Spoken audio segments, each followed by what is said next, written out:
안녕하세요. 오늘은 C펩타이드 검사에 대해서 공부해보는 시간을 가지도록 하겠습니다. 이 C펩타이드는 뭐냐면 당류가 제1형인지 제2형인지 알 수 있게 해주는 검사예요. 커넥팅 펩타이드의 약자이고요. 이 C펩타이드에 대한 자세한 거는 블로그에 적어놨으니까 공부해 주시면 되고요. 인슐린은 그럼 뭐냐? 당뇨병 하면 가장 많이 생각나는 게 인슐린이죠. 이 인슐린은요, 췌장에 베타세포에서 합성되고 분비됩니다. 그리고 이거는 혈액 속의 포도당량을 일정하게 유지시켜줘요. 그러면 이 C펩타이드를 왜 검사하느냐? 아까 말씀드렸다시피 인슐린을 측정해보고 제1형인지 2형인지 알 수 있다고 했죠. 그럼 어떻게 1형인지 2형인지 알 수 있냐 하면은 이 검사를 하게 되면 내부에서 조절된 당인지 외부에서 조절된 당인지 알 수 있어요. 이렇게 얘기하면 어렵죠. 그러면 1형 당뇨병이 뭔지 2형 당뇨병이 뭔지부터 알아볼게요. 우선 1형 당뇨는요, 췌장이 손상되어서요, 인슐린이 거의 분비되지 않는 거를 말해요.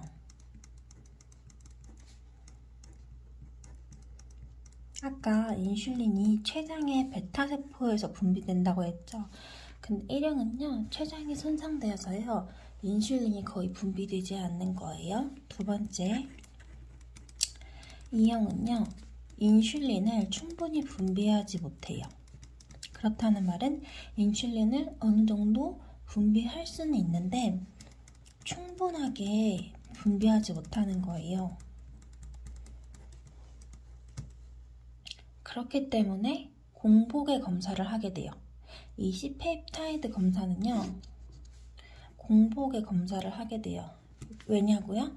만약에 내가 음식물을 섭취하게 되면 이 C펩타이드도 같이 상승을 하게 돼요. 왜 그러냐면요, 우리가 밥을 먹게 되면요,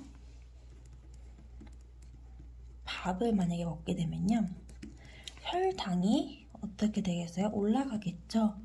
그러면 자연스럽게 우리 몸의 인슐린의 분비량도 증가하게 돼요. 그런데 아까 뭐라 그랬어요? 2형 당뇨병은요, 인슐린을 충분히 분비하지 못하는 거기 때문에 약간 인슐린을 분비할 수 있긴 해요. 그렇기 때문에 밥을 먹게 되면 이 진단에 영향을 주게 되겠죠. 그렇기 때문에 이 C펩타이드 검사는 꼭 공복에 검사를 해주게 되면 돼요. 그러면 이 검사를 어떻게 하느냐? 체열을 할 수도 있고요. 병원에서는 가장 체열을 많이 사용하고요. 아니면 소변 검사를 진행할 수 있어요. 그런데 이 소변 검사는요, 24시간 유린 아웃풋을 계산해야 돼요. 24시간 동안 소변을 모아주는 거고요. 아니면 이 체열 같은 경우는 SST 보틀에다가 체열을 하기도 해요. 그렇다면 가장 궁금한 거는 이 C펩타이드의 정상 수치이겠죠. 그러면 수치를 먼저 보게 되면요, 우선은 공복은 8시간에서 10시간 정도는 유지해줘야 되고요. 물도 못 먹는 MPO를 유지시켜 주셔야 됩니다. 그렇다면 수치는 MPO 상태에서 1형 당뇨는요, 0.6 나노그램 밀리리터 이하가 나왔을 때이고요. 2형은요, 1.0 나노그램 밀리리터에서 1.2 나노그램 밀리리터 이상이 나왔을 때를 이야기해요. 그러면 정상 수치도 알아야겠죠? 정상 수치 같은 경우는요, 1에서 3 나노그램 밀리리터까지 보시면 되세요.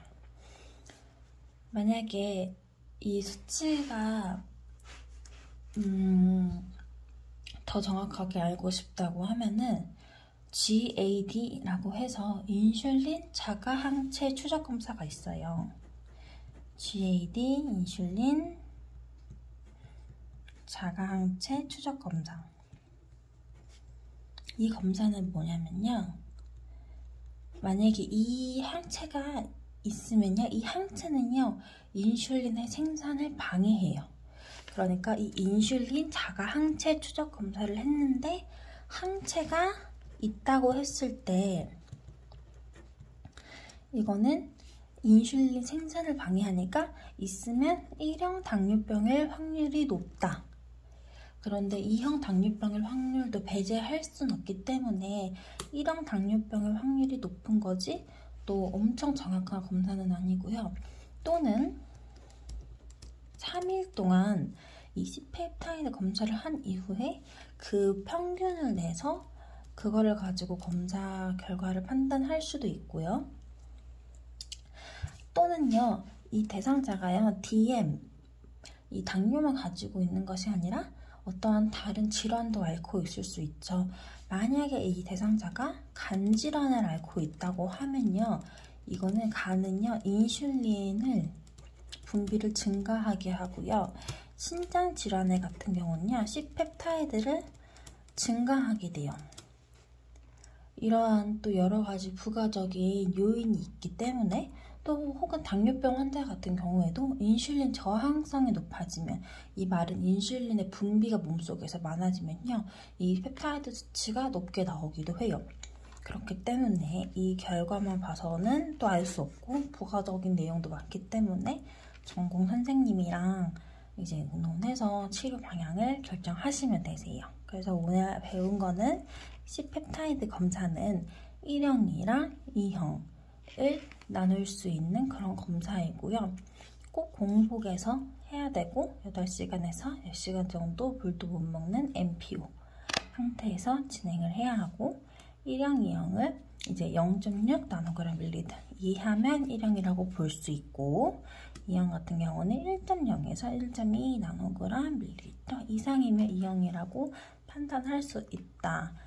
그리고 체화를 통해서 알 수도 있고 소변을 24시간 동안 받아서 C펩타이드 검사를 나갈 수도 있다까지 배웠습니다. 오늘도 시청해주셔서 감사합니다.